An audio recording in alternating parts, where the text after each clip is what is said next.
വളരെ പ്രധാനപ്പെട്ട വാർത്ത, ആശ്വാസകരമായ വാർത്ത. ആ 3 വനം വകുപ്പ് ഉദ്യോഗസ്ഥരെയും കണ്ടെത്തിയിരിക്കുന്നു. ബോണക്കാട് രാത്രി ആയതിനാൽ വനത്തിൽ തങ്ങുകയായിരുന്നു എന്നതാണ് ലഭിക്കുന്ന വിവരം. അല്പം ആശങ്കയായിരുന്നു, പക്ഷേ ആശങ്ക വേണ്ടത് നേരത്തെ വനം വകുപ്പ് പറഞ്ഞിരുന്നു. ഗോപാലുണ്ട്. ഗോപാൽ, ആ ബോണക്കാട് വനത്തിൽ കാണാതായ 3 ഫോറസ്റ്റ് ഉദ്യോഗസ്ഥരെയും ഇപ്പോൾ കണ്ടെത്തിയിരിക്കുന്നു. രാത്രി ആയതുകൊണ്ട് അവർ മടങ്ങി വന്നില്ല എന്നതാണോ നമുക്ക് ലഭിക്കുന്ന വിവരം? വഴിതെറ്റിയതൊന്നുമല്ലല്ലോ അല്ലേ? വഴിതെറ്റിയതായിരുന്നില്ല ഡോക്ടർ അരുൺകുമാർ. ഈ 3 പേരും രാത്രി ആയതിനാൽ തന്നെ ആ കാട്ടിനുള്ളിൽ തന്നെ തങ്ങുകയായിരുന്നു.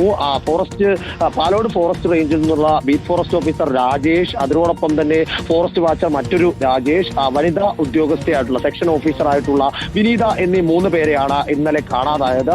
രാത്രി ആയതിനാൽ തന്നെ ഈ കാടിനുള്ളിൽ തന്നെ ഇവർക്ക് തങ്ങുന്നതിന് വേണ്ടി വിവിധ ഷെൽട്ടർ ക്യാമ്പുകൾ താൽക്കാലികമായി സ്ഥാപിച്ചിട്ടുണ്ട്. ഈ ഷെൽട്ടർ ക്യാമ്പുകളിൽ ഇവർ ഇന്നലെ രാത്രി തങ്ങുകയായിരുന്നു. മൊബൈൽ റേഞ്ച് ഇല്ലാത്ത പ്രദേശമായതിനാൽ തന്നെ മൂവർക്കും പുറത്തേക്ക് മറ്റുള്ള ഉദ്യോഗസ്ഥരുമായിട്ടോ അല്ലെങ്കിൽ അവരുടെ ഓഫീസുമായിട്ടോ ബന്ധപ്പെടാൻ സാധിച്ചില്ല. അതുകൊണ്ട് തന്നെ സുരക്ഷിതമായ സ്ഥലത്ത് ഇന്നലെ രാത്രി അവർ തങ്ങി. പക്ഷേ ഇവരെ കാണാനില്ല. ഇവർ 5 മണിയോടുകൂടി എത്തേണ്ട സമയത്ത് എത്താതായതോടുകൂടി തന്നെ ഇന്നലെ രാത്രിയിൽ തന്നെ പാലോട് റേഞ്ച് ഓഫീസിലെ മുഴുവൻ ഓഫീസർമാരും ഫോറസ്റ്റ് റേഞ്ചർ സുധീറിന്റെ നേതൃത്വത്തിൽ കാട്ടിലേക്ക്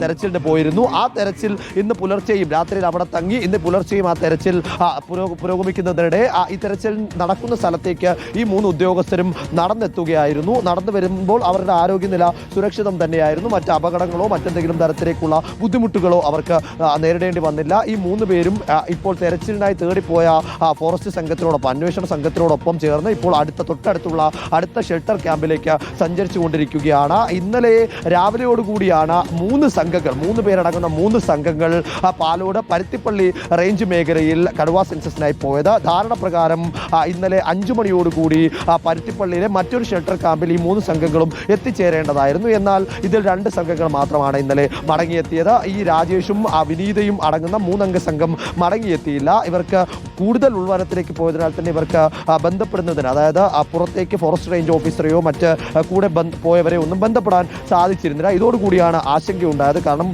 വലിയ തോതിൽ വന്യമൃഗങ്ങളുള്ള ഉൾവനമായ പ്രദേശമാണ് ഈ പരുത്തിപ്പള്ളി എന്ന് പറയുന്നത്. അതുകൊണ്ട് തന്നെ ഇവരുടെ മറ്റു വിവരങ്ങളൊന്നും തന്നെ ലഭിക്കാതായതോടുകൂടി ആശങ്കയാവുകയായിരുന്നു. പക്ഷെ അപ്പോഴും ഈ 3 ഉദ്യോഗസ്ഥരും വലിയ 10 വർഷത്തിന് മേൽ പ്രവൃത്തി പരിചയമുള്ളതാണ്. ഇതിൽ ഈ വിനീത എന്ന് പറയുന്ന ഫോറസ്റ്റ് സെക്ഷൻ ഓഫീസർ ഈ മേഖലയിൽ പരുത്തിപ്പള്ളി മേഖലയിൽ തന്നെയുള്ള ട്രൈബൽ വിഭാഗത്തിൽപ്പെട്ട ഉദ്യോഗസ്ഥയാണ്. അതുകൊണ്ട് തന്നെ അവർക്ക് ആ സ്ഥലവുമായി ബന്ധപ്പെട്ട് നല്ല പരിചയമുണ്ട്. മറ്റു 2 പേർക്കും 10 വർഷത്തിന് മുകളിൽ സർവീസുമുണ്ട്. 3 പേർ ഒന്നിച്ചു പോയതിനാൽ തന്നെ അപകട സാധ്യത ഒന്നും തന്നെ ഇല്ല.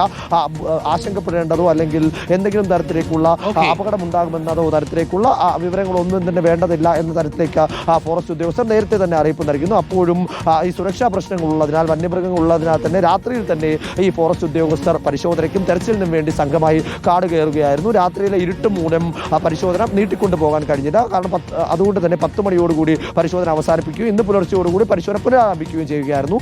നേരം വെളുത്തതോടുകൂടി തന്നെ നേരത്തെ ഷെൽട്ടർ ക്യാമ്പിൽ ഉണ്ടായിരുന്ന 3 ഉദ്യോഗസ്ഥരും തിരിച്ച് ഈ പുറത്തേക്ക് വന്ന് ഈ അന്വേഷണ സംഘത്തിനോട് ജോയിൻ ചെയ്യുകയായിരുന്നു. ഓക്കെ, റാഹീസും കൂടിയുണ്ട്. റാഹീസ്, ആശങ്ക അവസാനിക്കുകയാണ്. ആ 3 ഉദ്യോഗസ്ഥരും ഇപ്പോൾ അല്പസമയത്തിനുള്ളിൽ തിരിച്ചെത്തുമല്ലേ? അരുൺകുമാർ, തിരിച്ചെത്തും. അവരുടെ മൊബൈൽ ഫോൺ ചാർജ് തീർന്നതാണ് ഇന്നലെ വിളിച്ചിട്ട് കിട്ടാത്തതിന് കാരണമെന്ന് വനം വകുപ്പ് ഉദ്യോഗസ്ഥർ അറിയിക്കുന്നുണ്ട്. ഒപ്പം വോക്കി ടോക്കി കയ്യിൽ ഉണ്ടായിരുന്നെങ്കിലും വോക്കി ടോക്കിക്കും ചാർജ് കിട്ടാത്ത, വോക്കി ടോക്കി ഉപയോഗിക്കാൻ പറ്റാത്ത ചില സ്ഥലങ്ങളുണ്ട്. അതുകൊണ്ടാണ് കിട്ടാതിരുന്നതെന്നാണ് DFO സംസാരിച്ചപ്പോൾ പ്രാഥമികമായി ഇവർ പറഞ്ഞത്. ഇതിനകത്ത് തുടക്കം മുതൽ തന്നെ ഇത് എല്ലാവരും ആശങ്കപ്പെട്ട് നിൽക്കുന്ന സമയത്ത് തന്നെ വനം വകുപ്പ് ഉദ്യോഗസ്ഥരും വനം മന്ത്രിയുടെ ഓഫീസും ഭയങ്കര കോൺഫിഡൻസിലായിരുന്നു. കാരണം 3 ഉദ്യോഗസ്ഥരിൽ ഒരു വനിതാ ബീറ്റ് ഫോറസ്റ്റ് ഓഫീസർ ആ പരിസരം അറിയുന്ന ഒരു ട്രൈബൽ ഓഫീസർ കൂടിയായിരുന്നു. അതുകൊണ്ട് ഒരു തരത്തിലും അപകടം സംഭവിക്കില്ല എന്നതായിരുന്നു അവർ വിലയിരുത്തിയത്. ഒപ്പം മറ്റു 2 ഉദ്യോഗസ്ഥരിൽ ഒരു ഉദ്യോഗസ്ഥന് 13 വർഷം എക്സ്പീരിയൻസ് ആ ഫീൽഡിൽ.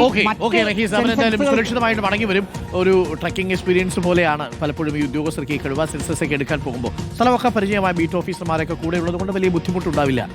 ഒരുപക്ഷെ എൻ്റെ അടുത്തൊരു മാധ്യമപ്രവർത്തകൻ ചോദിച്ചിട്ടുണ്ട്, താങ്കൾ ഈ പണിയും അധ്യാപക പണിയൊന്നും അല്ലായിരുന്നെങ്കിൽ ഏത് പണി എടുക്കുമായിരുന്നു? ഏറ്റവും ഇഷ്ടപ്പെട്ട, നമ്മൾ മോഹത്തിന് വലിയ പ്രശ്നമൊന്നുമില്ലല്ലോ, അതിമോഹങ്ങളിലൊന്നായിരുന്നു ഈ ഫോറസ്റ്റ് സർവീസിലെ ഉദ്യോഗസ്ഥ പണി എന്ന് പറയുന്നത്. ഇന്ത്യൻ ഫോറസ്റ്റ് സർവീസ് എന്ന് പറയുന്ന IFS എന്ന് പറയുന്ന ഇത് കണ്ടുകൊണ്ടിരിക്കുന്ന കുട്ടികൾക്കടക്കം വലിയ താല്പര്യം ഉണ്ടാക്കാൻ പറ്റിയ ഒരു ജോലിയാണ്. നല്ല ജോലിയാണ് കേട്ടോ ഇന്ത്യൻ ഫോറസ്റ്റ് സർവീസ് എന്നുള്ളത്. അവിടെ പോയ സമാധാനത്തിലിരിക്കും, ഈ പുകമഞ്ഞൊന്നും ശ്വസിക്കാതെ കാടിൻ്റെ നടുവിൽ പോവാം. അപ്പോൾ നമ്മൾ ഈ കാടിൻ ട്രക്കും മലയൊക്കെ കയറാൻ താല്പര്യമുള്ള കൂട്ടത്തിലുള്ളവരുണ്ടെങ്കിൽ നിങ്ങൾ കുട്ടികളെ അങ്ങനെ ഒരു സാധ്യതയും കൂടി ഉണ്ടെന്ന് പറയണം. വലിയ സെലിബ്രിറ്റി സ്റ്റാറ്റസ് ഒന്നും ചിലപ്പോൾ കിട്ടിയെന്ന് വരില്ല, പക്ഷേ സമാധാനത്തോടു കൂടി ഇരിക്കാം. സമാധാനം എന്നൊക്കെ പറഞ്ഞാൽ അതൊരു വല്ലാത്തൊരു അനുഭവമായിട്ടു. അപ്പോൾ നല്ല ജോലിയാണ് ആ പണിയും. അപ്പോൾ എന്തായാലും ഇവർ സുരക്ഷിതമായിട്ട് തിരിച്ചു വരും. ട്രക്കിങ്ങിൻ്റെ ഒരു എക്സ്പീരിയൻസ് ആയിരുന്നു ഒരു രാത്രിയിൽ ഉണ്ടായിരുന്നത്. വലിയ ടെൻഷനൊന്നും അവർക്കുണ്ടായിരുന്നില്ല. അവരൊക്കെ ഒരുപാട് പരിചയമുള്ള എക്സ്പീരിയൻസ് ആയ ഫോറസ്റ്റ് ഉദ്യോഗസ്ഥന്മാരല്ലേ.